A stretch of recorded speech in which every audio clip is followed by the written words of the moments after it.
Welcome to Workplace Psychology with Dr. Martha Greidick. I'm Dr. Martha Greidick. This podcast examines a wide variety of work-related issues through the lens of industrial and organizational psychology. And while many of the topics discussed here may be seen as intended for white-collar employees and their employers, in reality, the ideas presented here are applicable across organizations and industries. Additionally, many of the topics discussed here may be applicable outside of the workplace. I encourage you to examine what's presented here, apply what makes sense to you, and simply discard the rest. The idea or concept of taking breaks during the workday is not a new concept, and historically, it's likely to be more emphasized for hourly employees, especially when it comes to a formal definition or a formal schedule. Sometimes employees who are paid on a salary basis get overlooked or get forgotten almost when it comes to making sure that they too take breaks throughout the day on a regular basis. But the bottom line when it comes to taking breaks during the workday is this, that it's not a concept that is equally valued and equally embraced across organizations.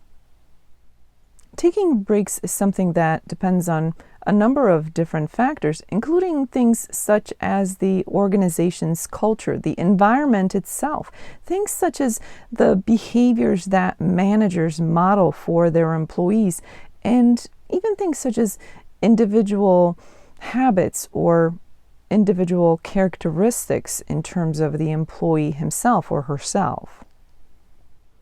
Some work environments seem to have done away with breaks altogether, whether that's formal or official or unofficial. It may be part of an unspoken rule or expectation or culture where taking breaks is not something that is encouraged.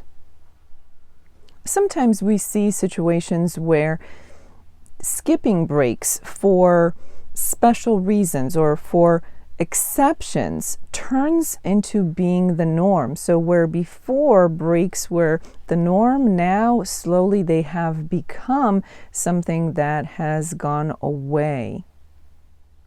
Whatever the reason, this ends up hurting the individual employee first and foremost, because oftentimes when we encounter this kind of situation, this kind of environment, the employees are guilted into not taking their breaks, into skipping breaks. But taking breaks on a regular basis is critical, probably more important than many people even realize. It's part of your health and well-being, physically, emotionally, and psychologically. So skipping breaks, especially on a regular basis, is a bad idea. Breaks, and whether you take them or not, affect a great deal of things, from motivation and productivity to things such as retention and even organizational citizenship.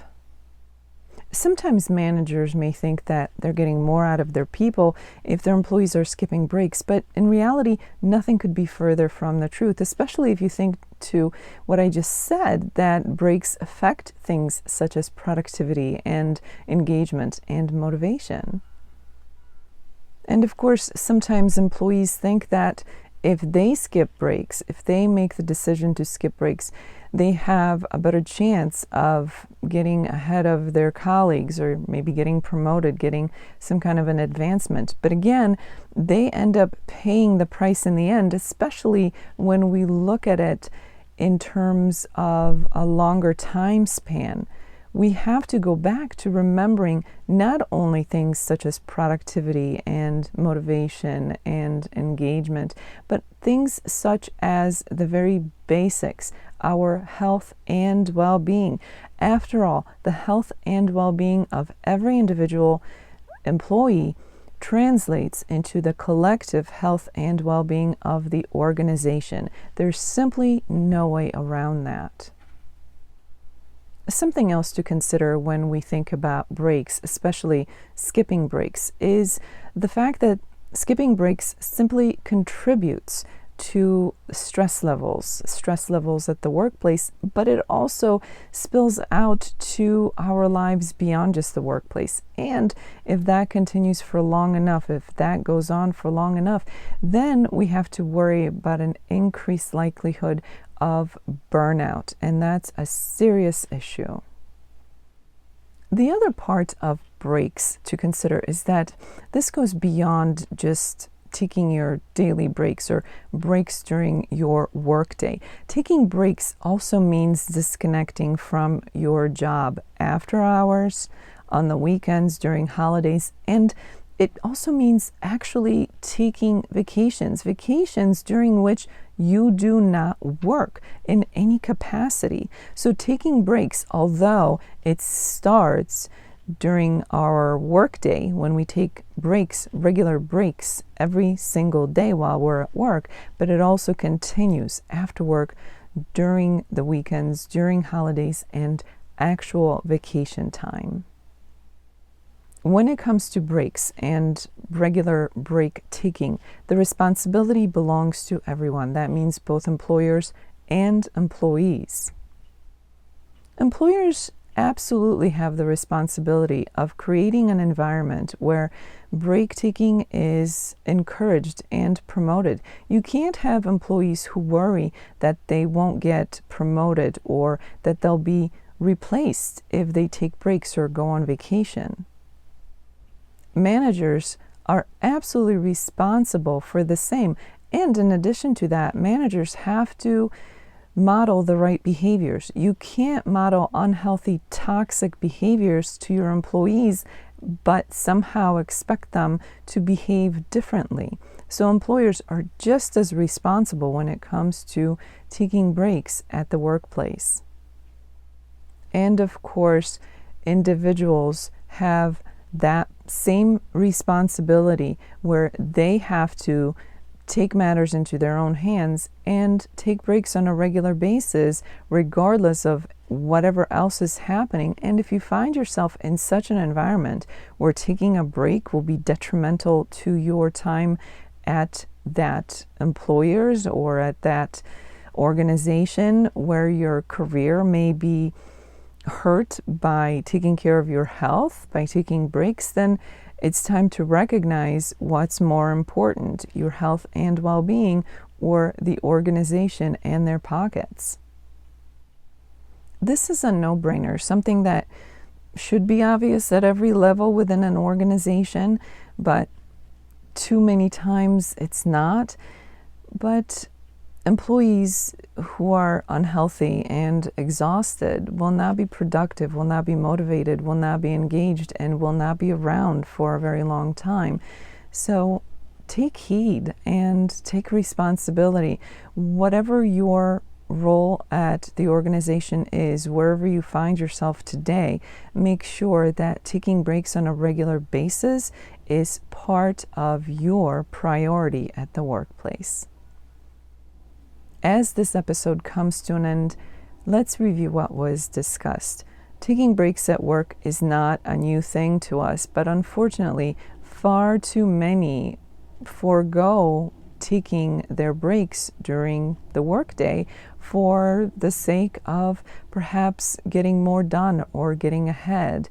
And sometimes it seems that salary employees get the short end of the stick when it comes to break taking, because they're less likely to have an official or scheduled break as part of their workday experience. Not all organizations understand or value the importance of having everyone take regular breaks. And this, of course, goes beyond just breaks during the workday. We're talking about disconnecting from work after hours, during weekends, and taking actual vacations. There are many contributing factors when we think about how breaks are perceived and executed within an organization, including the culture, the behaviors that managers model for their employees, and the individual employees themselves. Not taking breaks on a regular basis can be detrimental to your health and well-being, and that means on every level: physical, psychological, and emotional. In terms of how this affects the organization, that could mean lack of productivity, motivation, and engagement. No matter how we look at it, taking breaks is critical to everyone, from individual employees to management to the organization as a whole. Not taking breaks can increase stress at work, and of course, it can also lead to burnout. Considering the importance of taking breaks at work, the responsibility falls on everyone: the employer, the manager, and the individual employee. As the week unfolds, I encourage you to consider your own experiences at work, especially when it comes to breaks. Do you take breaks, or do you forego breaks altogether, or maybe forego them more often than not? And what effects could it be having on you as a result? If you are in a management position, it's critical that you not only are aware of the habits of your own employees in terms of whether or not they take breaks, but also your own habits and the kinds of behaviors that you model for them. So take some time to review this topic, to review your own behaviors and what's going on in the environment around you, and think about how you can make the changes that will make things better for everyone involved. For those of you who experience this podcast in an audio-only version, I encourage you to check out my YouTube channel, Stress Free with Dr. G, where you can find the video version of this podcast. In addition to the video version of the podcast, you can also find videos that focus on stress management. So I encourage you to check out Stress Free with Dr. G on YouTube. The link for that is in the description below. Thank you for joining me today. Please subscribe to this podcast. I look forward to seeing you here again next time. Until then, I wish you joy and well-being.